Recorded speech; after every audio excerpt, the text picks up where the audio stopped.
action plan yang harus dilakukan oleh pimpinan-pimpinan di tingkat first line supervisor, memberikan keteladanan, kemudian memberikan pemahaman tentang etika, memperbanyak beberapa kegiatan-kegiatan pelatihan ini itu harus dilakukan. Pengawasannya harus kuat. Makanya kami ini pengawas internal, ada pengawasan langsung yang harus kuat.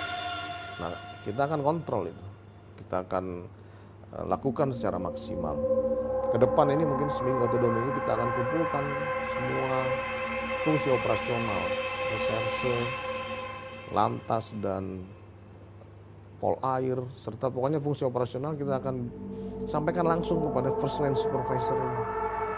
Adik-adik ini butuh pengawas yang kuat. Siapa itu? Ya komandannya di lapangan. Nah, komandannya harus kuat. Komandannya nggak kuat, ya komandannya kita sikat. Itulah Kaisar Sambo. Jangan lupa like dan subscribe bagi teman-teman yang baru mampir di channel ini. Ferdi Sambo perwira bintang 2 yang ditakuti bahkan oleh bintang 3, benarkah? Kita simak keterangan Menko Polhukam Profesor Mahfud MD dalam satu wawancara ini. Ferdi Sambo berperan sebagai raja atau kaisar. Perannya bahkan setara Jenderal Bintang 5 pemirsa. Oleh karena itu perlu pengawasan melekat dalam mengusut kasus meninggalnya Brigadir Joshua. Sejauh ini bagaimana Pak Mahfud melihat kinerja kepolisian terkait kasus ini, Pak? Irjen Sambo dan Brigadir Joshua. Saya harus katakan terus terang, kalau kesimpulan akhirnya penyelesaian yang diambil oleh Kapolri itu sudah sangat proporsional dan cukup cepat. 1 bulan loh selesai dalam kasus yang begini rumit.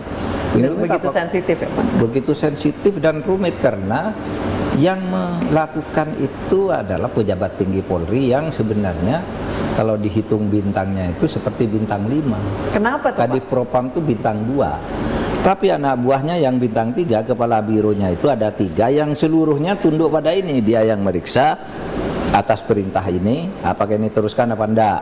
Atas perintah ini terus ditindak di sini, mau dihukum apa enggak terserah sini.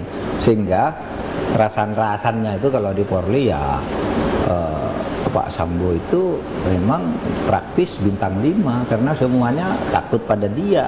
Artinya bisa ditembak pada dia dengan alasan apapun. Nah, itu yang menyebabkan ketika dia melakukan kejahatan lalu dia membuat rekayasa seakan-akan orang hampir percaya semua. Barangkali kamu juga pada awalnya agak terpengaruh percaya ya bahwa itu adalah tembak menembak gitu. Padahal itu karangan melibatkan 36 orang yang mengatur skenario itu yang dan sekarang banyak bintang di dalamnya, Pak. Iya, yang sekarang sedang ditahan itu 31 aslinya, sekarang tambah jadi 36. Itu semua karangan.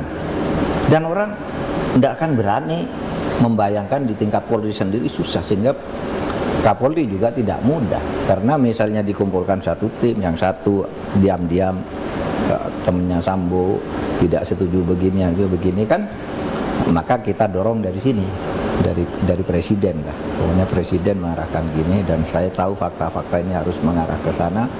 Sehingga saya katakan jangan sekali-kali terjebak kepada skenario itu tembak menembak itu bohong, saya bilang. Ketika orang semua percaya tembak menembak, ini kayaknya sudah tenang nih pelakunya, tembak menembak, tinggal baradanya dibayar suruh ngaku dia ke Komnas HAM, saya yang menembak.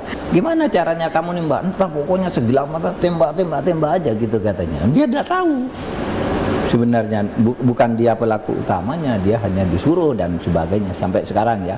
Tetapi maksud saya, jangan percaya pada skenario bahwa itu tembak menembak. Ini pembunuhan, saya bilang.